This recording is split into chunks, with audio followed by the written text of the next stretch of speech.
Welcome to the Deep Dive. Today we're tackling something crucial for sim racers, setting up force feedback steering wheels, specifically for Assetto Corsa EVO. Yep, getting that FFB dialed in is key to feeling the car and the track. Absolutely. So our mission today is pretty straightforward. We've got the manufacturer guidelines, think Fanatec, Logitech Pro, SimiCube, Simagic, and Moza. Right, the official starting points. Exactly. We want to give you a clear roadmap based on their recommendations. Remember, though, these are just starting points. Personal preference is huge here. Definitely. Think of it as your baseline setup before you start tweaking to get it just right for you. Okay, let's jump right in with Fanatec.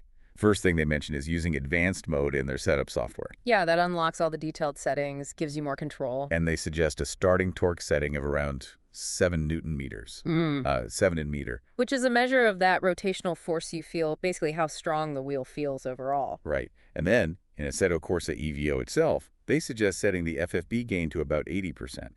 But crucially, they advise doing the main strength adjustment back in the Fanatec app, not just cranking the in-game gain. Good point. Okay, now for the detailed stuff under their wheelbase values for high torque mode. Ready? Let's hear them. Sensitivity set to IUDO. FFB strength at 60%. There's something called full force at 50%. Okay. Natural damper at 15%. That simulates steering rack resistance, right? Yeah, it kind of helps it feel less digital, adds a bit of weight. Gotcha. Natural friction at 5%. Natural inertia is O off F. FFB interpolation filter set to 2. That filter just smooths out the FFB signals a little bit, can make it feel less harsh sometimes. Makes sense. Then force effect intensity and strength, both at 100%. And finally, spring and damper effect strengths, also 100%. Wow, okay, so they give you a lot of individual levers to pull there. Very granular. Yeah, and they note the max output of the specific wheel in the guide is 7.2 nanometer, so that 7 nanometer setting is right near its peak capability. So starting strong, but leaving a tiny bit of headroom, perhaps, it really lets you sculpt that feel. All right, moving on.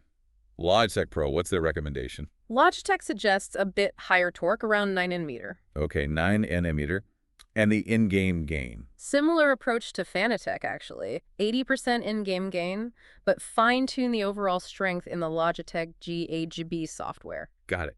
And the big thing for Logitech Pro is True Force, isn't it? Absolutely. The guide stresses enabling that in the Logitech app. True Force is pretty cool. It taps directly into the game's physics. So it's not just generic effects, it's trying to translate like engine vibrations, road texture. Exactly. More nuanced feedback. Key settings they show are sensitivity at 50, operating range at 1080 degrees standard for matching the car. Makes sense. A dampener setting value wasn't specified, but it's there. Strength showing 9.2 N-meters, which aligns with their recommendation. Right. An option to enable their autoforce feedback filter, and an audio effects setting of 2, which ties into the True Force experience. So True Force aims for that deeper immersion by linking directly to the game's physics engine.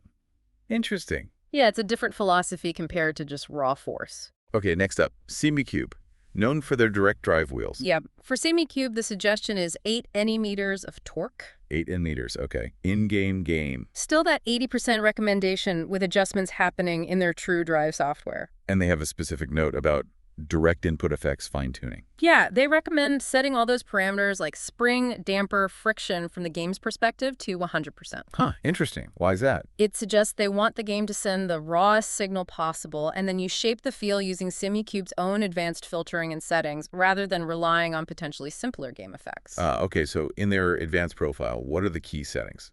Overall strength, 100%. Steering range, 1080 degrees. Bump stop feel set to medium.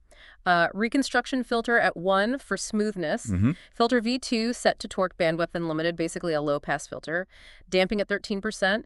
Friction and inertia both set to 0%. Zero friction and inertia, so very direct. Seems like it. They want you to feel everything the motor can produce, maybe adding damping back into taste.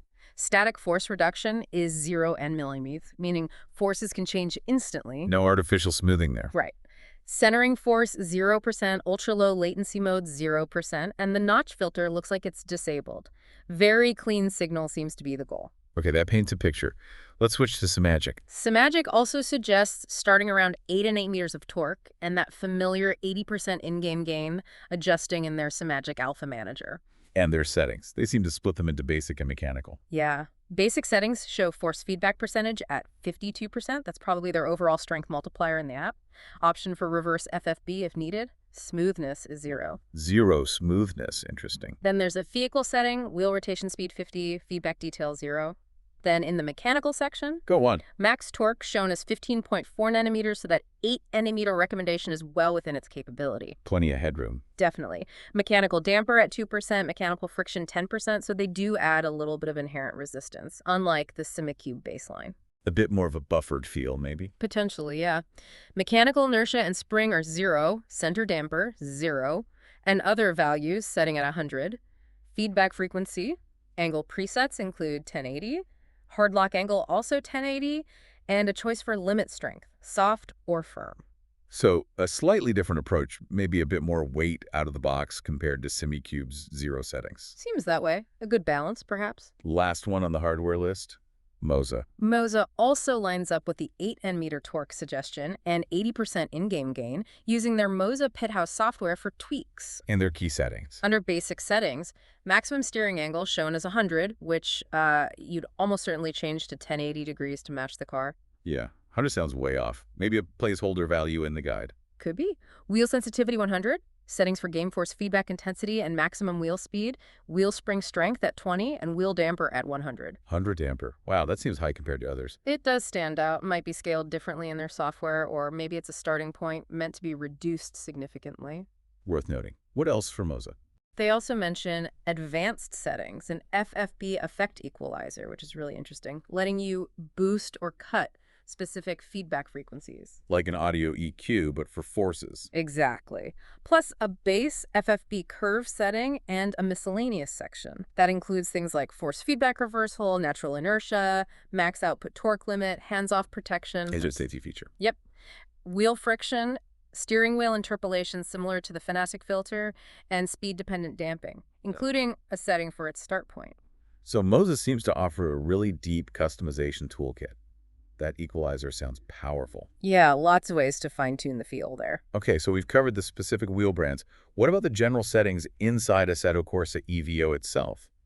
The guide mentions a few key ones in the controls menu. Right. These apply regardless of your wheel brand, working alongside your wheel's software settings. First is steering lock. That just needs to match whatever you set in your wheels app, like 10, 80 degrees, right? Exactly. Keep them consistent so your virtual wheel matches your physical one. Then FFB gain in the game. We mentioned setting it around 80-100% in the wheel app. And then you use the in-game FFB gain as your primary adjustment slider to get the overall strength you like once the wheel software is set. Don't just leave the wheel app at max and turn the game way down, or vice versa. Find the balance. Okay. What about dynamic damping? Reference value given is 40%.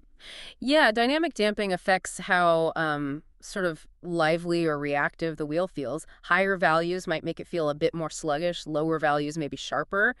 40% is a starting point. And damper gain. Reference value 20%. That's more about static damping, the constant resistance or weight you feel, even when sitting still or turning slowly. Again, 20% is just a suggestion to start from. Makes sense. Finally, road effects and minimum damper are both defaulted to 0%. Yeah, road effects can add artificial vibrations or bumps based on the road texture, but many prefer to get that info naturally from the physics via the main FFB signal, so starting at 0 is common. Minimum damper adds a tiny bit of constant force to overcome any potential dead zone in the center, but often isn't needed with modern wheels. So 0 is the recommended start for those two. Pretty much. Get the core FFB feeling right first, then maybe experiment with those later if you feel something's missing. Right. So that covers the manufacturer guidelines and the key in-game settings for Assetto Corsa EVO. A really solid overview. Absolutely. The key takeaway is use these as your baseline. Get the software settings dialed in based on the manufacturer, set the in-game gain, and then start tweaking the damping or other effects to match your personal preference. Couldn't agree more. These settings are the foundation, not the final word.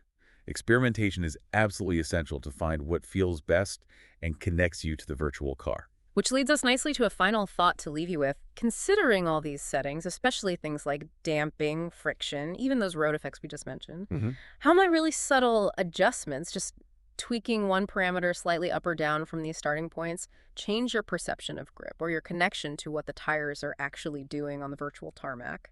Something to ponder while you're dialing things in? Great point. Go experiment, find your feel, and enjoy the drive.